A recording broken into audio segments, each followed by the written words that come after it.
আসসালামু আলাইকুম বন্ধুরা, দেখুন আমি আজকে মাংস রান্না করব কচু আলু দিয়ে। তা সাবিনা স্পেশাল রান্নাঘরে আপনাদের স্বাগত। পুরো ভিডিওটা দেখবেন, শেষ করবেন।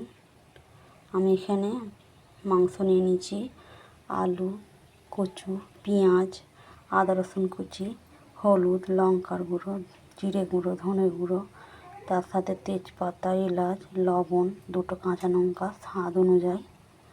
পুরো ভিডিওটা দেখবেন। এখানে আমি প্রেসার কুকারে তেল নিয়ে নিয়েছি, তেলটা আমার গরম হচ্ছে। এর মধ্যে আমি পেঁয়াজটা দিয়ে দিলাম।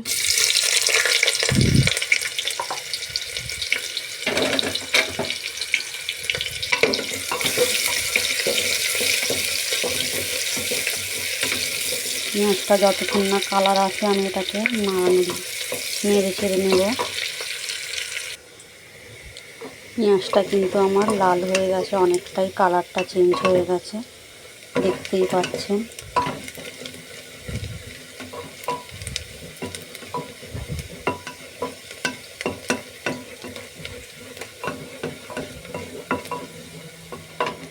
এর মধ্যে আমি আদা রসুন কুচিটা দিয়ে দেবো।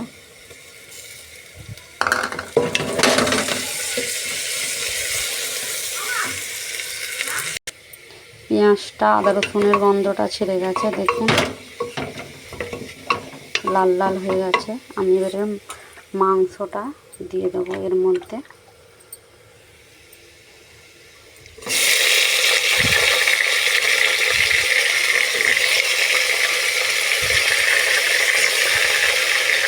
মাংসটা দিয়ে দিলাম। এবারে আমি এটাকে কষবো, নেড়ে চেড়ে নেবো যতক্ষণ না এর মধ্যে থেকে তেলটা ছেড়ে দেয়।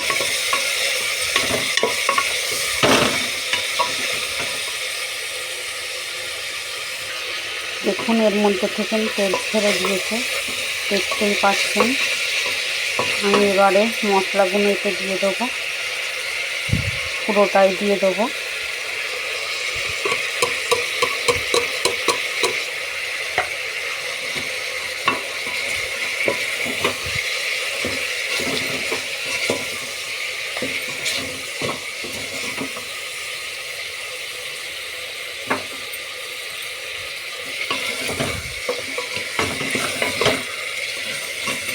এবার আমি এক বাটি পানি দিয়ে দেবো।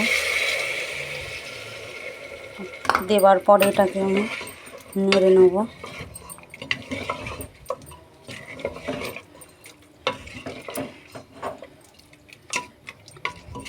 যতক্ষণ না এর মধ্যে থেকে কালারটা চেঞ্জ হচ্ছে আমি এভাবে একে নাড়াচাড়া করতে থাকবো। এটাকে আমি এবারে ঢেকে দেবো।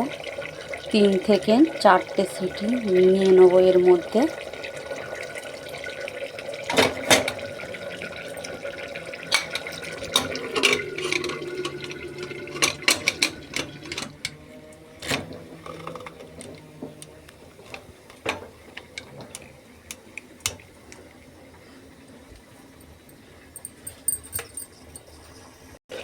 আমি কিন্তু এটাকে 4টে সিটি নিয়ে নিয়েছি। দেখুন কালারটা বুঝতেই পাচ্ছেন কত সুন্দর হয়েছে।